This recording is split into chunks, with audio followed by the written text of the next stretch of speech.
Have you ever finished a frantic, exhausting day of work and immediately opened an online shopping app because your brain whispered, I had a hard day.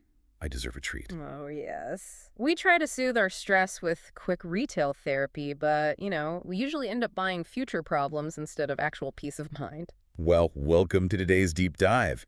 We are jumping straight into a massive stack of research on financial psychology today to unpack exactly why you fall into this I deserve this trap. It is a very common trap. It really is. And just so everyone knows, this session is tailored for clear, story-based learning. We're going to keep things at a slow to moderate pace today. Our mission is to figure out how emotional spending quietly steals your peace of mind. And critically, we'll provide practical, step-by-step boundaries to protect your money. Right. Boundaries that don't make you feel like you're just punishing yourself. Oh, and a quick vocabulary note for our listeners. Throughout this deep dive, we're going to naturally highlight and define 4 key words for your word tour. Yes, those words are escapism, detrimental, frugal, and clutter. Exactly. We'll point them out as we go. So to really understand how to protect our money, we first have to understand when we are most vulnerable to spending it. That is the crucial first step. Because, looking at the sources, why is the urge to spend so intense the exact moment we get paid? Yeah, so the literature refers to this as the payday trigger, and it's actually a profound psychological event. Wait, really? Profound. Oh, absolutely. To understand why the urge to spend is so incredibly intense, the second that direct deposit hits, you have to look at the neurobiology of stress. Okay, lay it on me. So for the entire month leading up to payday, your brain is essentially holding its breath. It is constantly monitoring your dwindling account balance. Subconsciously, mostly, right? Yes, subconsciously calculating if you have enough for groceries or gas. And it's running a low-grade current of cortisol. The stress hormone. Exactly. Cortisol is just pulsing through your system, so you are in a state of mild, constant threat all month. Man, that sounds exhausting. It is. Then payday arrives. The money drops into your account, and instantly, that month's worth of accumulated cortisol just plummets. Your brain finally exhales. Yes, but the moment that stress drops, a massive internal negotiation begins. You can think of your brain as a company run by 2 very different people. Okay, who are they? You have a tired CEO and an energetic intern. The CEO is your prefrontal cortex. That's the logical part of your brain. Right. The CEO wants to look at spreadsheets, pay the electricity bill, save for the future. So the CEO is the one telling you to eat leftovers for lunch because it's the responsible move? Precisely. But the CEO has been making hard decisions all month and is just completely exhausted. So the CEO goes to sleep and leaves the corporate credit card on the desk. Oh, no. Right. And that is when the energetic intern, which is your emotional center, the amygdala, spots the card. The intern just goes wild. An intern says, "Look at us. We survived all those terrible meetings. We worked so hard. We deserve to celebrate right now." Because the party planner always has better marketing than the serious accountant. Exactly. The intern appeals directly to your desire for immediate relief, while the CEO just has a boring spreadsheet. I really like that CEO and intern framing. But, let me connect that to a different analogy from the sources. Because I've always thought of this more like a willpower battery draining over time. Oh, that's a very good way to look at it. Like trying to stick to a strict diet, right? You wake up on Monday, your battery is at 100%. You eat your vegetables, you ignore the donuts in the break room. Yes, you have full control. But by Friday night, that battery is completely dead. Is this decision fatigue literally just the CEO running out of energy? That is exactly what is happening on a physiological level. Every single time you make a responsible choice. Like saying no to the donuts. Right. Or yes to finishing a tedious spreadsheet. Your prefrontal cortex burns actual glucose. It consumes metabolic energy. Wait, really? It burns physical energy? Yes. So by the time Friday night or payday rolls around, your cognitive battery is literally depleted. The CEO is asleep at the wheel. Okay, so when that battery is dead, are we even buying things we genuinely need at that point? Because it feels like this is just pure escapism. Yes, exactly. And, quick pause, escapism is our first word tour word. We can define escapism naturally here as seeking a quick 10-minute hit of relief or distraction from a bad day. That is a perfect definition. When the prefrontal cortex goes offline, we enter into reaction mode. We plunge into discretionary spending. Like buying non-essential hobbies or clothes. Right, but not because the item fulfills a functional need. We do it because we are purchasing the neurochemical rush of acquiring something new. We're buying the feeling of escape. Exactly. But what is truly fascinating is the mental gymnastics we perform the next morning when the CEO wakes up and sees the credit card bill. Oh, the rationalization. We suddenly have to defend the intern's purchases. We do. We try to justify the expense after the fact, creating these incredibly smart-sounding excuses for our emotional choices. Because we don't want to admit we lost control. Right. So we force the logical brain to invent a reason. For example, say you buy an unbelievably expensive high-end espresso machine on a Friday night. Okay. You don't tell your friends, hey, I bought this because my boss yelled at me and it looks shiny. No, you say, actually, this is strategic investment in my morning productivity. By making coffee at home, I'm going to save money over the next 10 years. Exactly. It's so common. Or buying a wildly expensive jacket and telling yourself, this isn't just fashion, this is crucial for my professional networking. I need to look successful to be successful. Yes. It is hilarious and a little terrifying how intelligent our brains suddenly become when we're trying to avoid post-spending guilt. It's powerful internal deception. But as the research points out, we can't fully understand this trap by only looking inward. We have to examine the external pressures too. Which brings up a great question. If our brains are constantly inventing logical excuses for these purchases, how much of that logic is actually just us trying to prove our worth to other people? A significant amount. Because the sources dig deeply into this idea of the social scoreboard. We move from internal justification to external social pressure. We do, and there is deep evolutionary biology behind why we care so much about this scoreboard. I want to hear about this. Why do we care so much? Well, for hundreds of thousands of years, humans lived in small tribes, usually around 150 people. In that environment, your social status was quite literally a matter of life and death. Because you needed the group to survive. Exactly. If the tribe didn't value you, you might be cast out, which meant you would starve or be eaten by predators. Oh, wow. So our brains are hardwired to constantly monitor our status relative to the people around us. That is the evolutionary root of keeping up with the Joneses. But historically, you only had to keep up with your actual neighbors. If the guy next door got a new plow, you felt a little pressure to get a new plow. Right. The local environment capped the pressure. You only compared yourself to a few people. But today, social media has taken that local tribal adaptation and just hijacked it on a global scale. It really has. We now carry a literal global scoreboard in our pockets. You open your phone, and you aren't competing with your neighbor anymore. No, you are competing with billionaires, celebrities, and influencers. Influencers who are performing these flawless, perfect lives. The specific imagery from the sources is so funny, but true. Yes, traveling to gorgeous places. And suspiciously drinking green juice in perfect sunlight at 5 o'clock in the morning.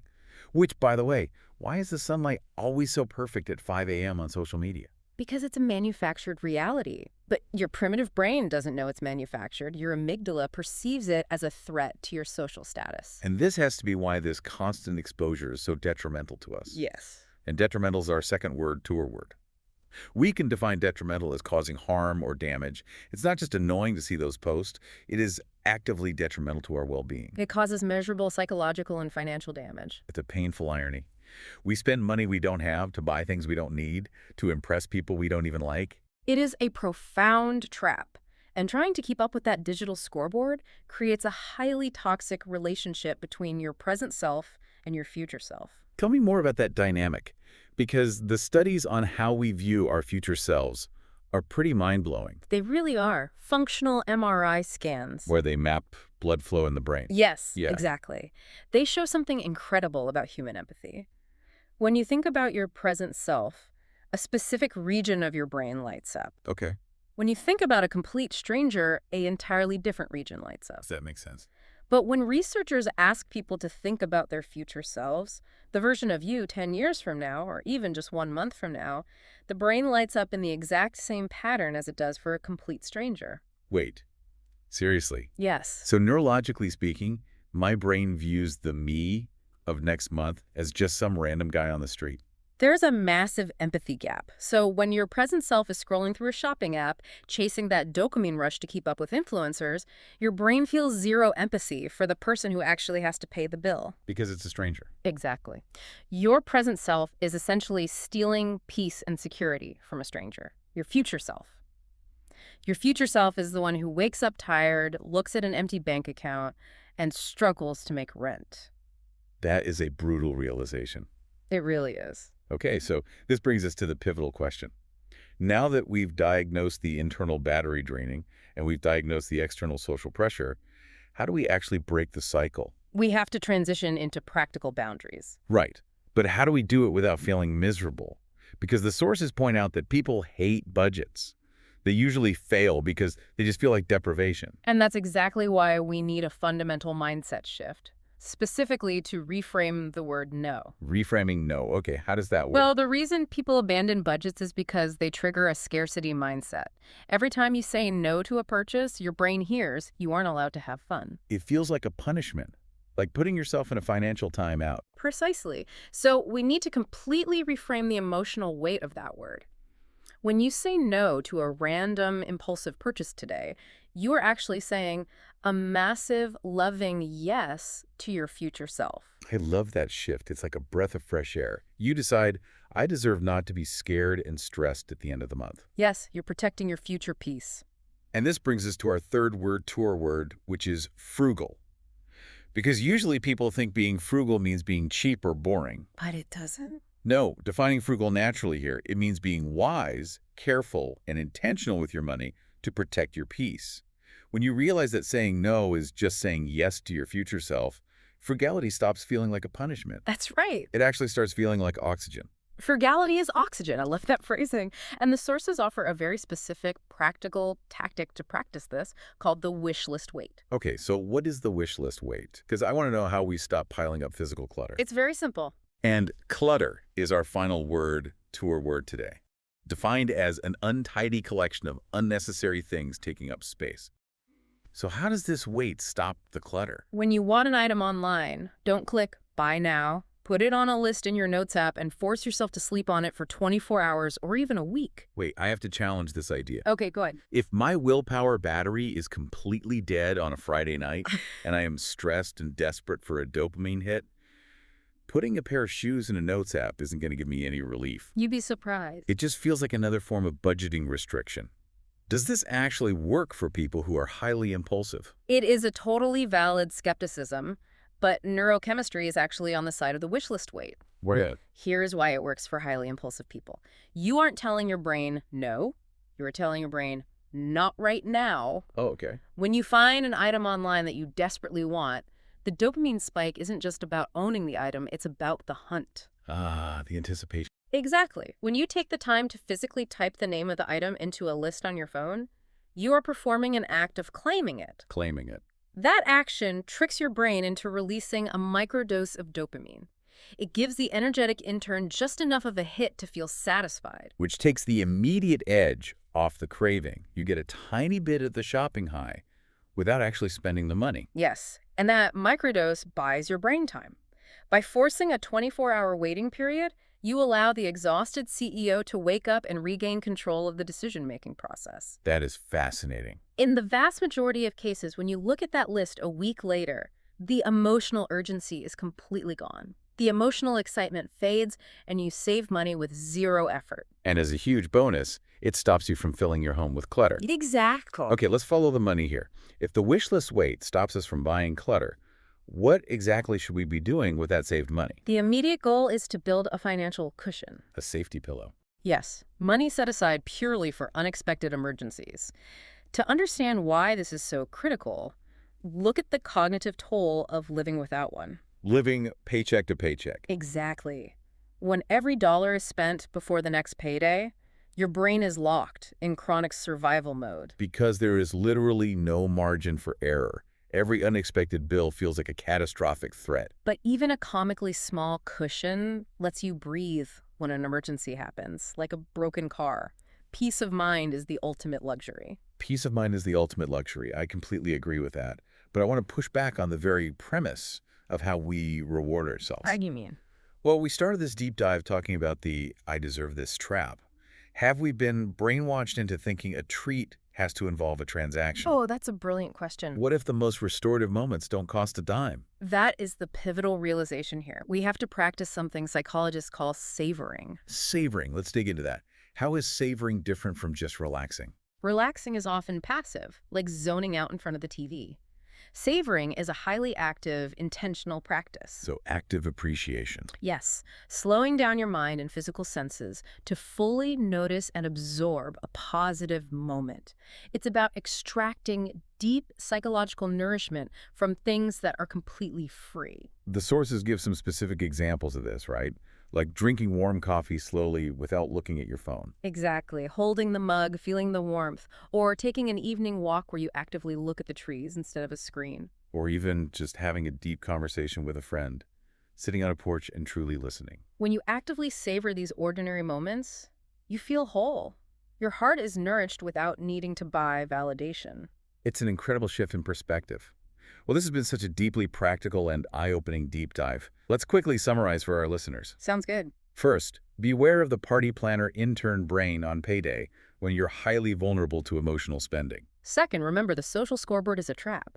Don't steal from your future self. Third, remember that true frugality is just saying yes to your future self. Use the wish list weight to start buying clutter.